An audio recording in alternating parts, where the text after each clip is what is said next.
At after tinanggap ng machine yung boto ko, ito yung biglang nangyari. Bago ang lahat, nasa biyahe pa kami ng 6:09 PM at dito wala pa tayong indelible ink. 6:22 PM at 30 minutes na lang matatapos na yung botohan. Kaya nagmadali na kami ni Carlo bumaba para makaabot kung saan yung presinto namin. Dito tayo boy, sa likod tayo.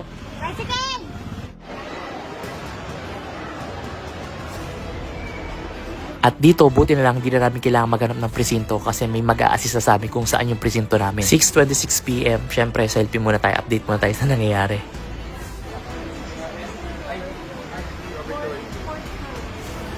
Thank you po. Dito, tinuro sa akin, nandun daw sa 4th floor yung presinto ko. 4th floor. At pag-akyat ko, konting-konti na lang yung mga pumoboto. Halos wala ng pila. At ayun, nakita ko na yung presinto ko. Ano yung pinili nyo? Salonga. At dito, medyo nabosesan siguro tayo. Kabalid ko. Iwan. Jawu yata ito eh. Jawu nga. Boss, sabi na tayo, boss. Ilang piso na, boss? Salongga na, boss. Pa lang eh. Sayang naman. At dito, pumasok na ako sa presinto ko at binigay ko na tong precinct number ko. After mag-tambark, ibibigay na sa akin tong balota. At pagtapos, hahanap na ako ng upuan ko. Thank you. Dito, pinili ko yung second row.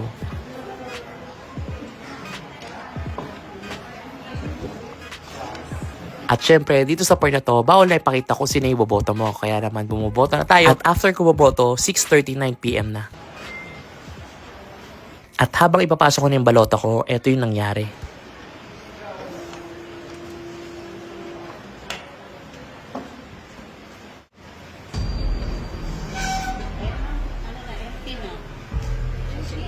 Empty na po. Ayaw nang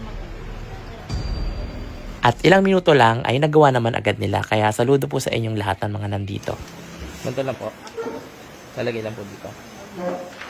Ano naman pala ito? Si Jawu makula.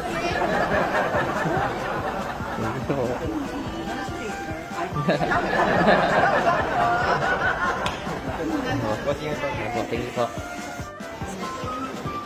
Oo naman po.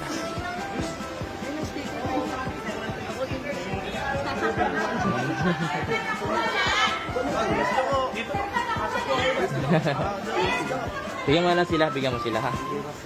Ito na dito na kay ma'am, kay sir. Para picture. At syempre, after ko bumoto, ipapakita ko na yung kamay ko na may indelible ink. Hindi po.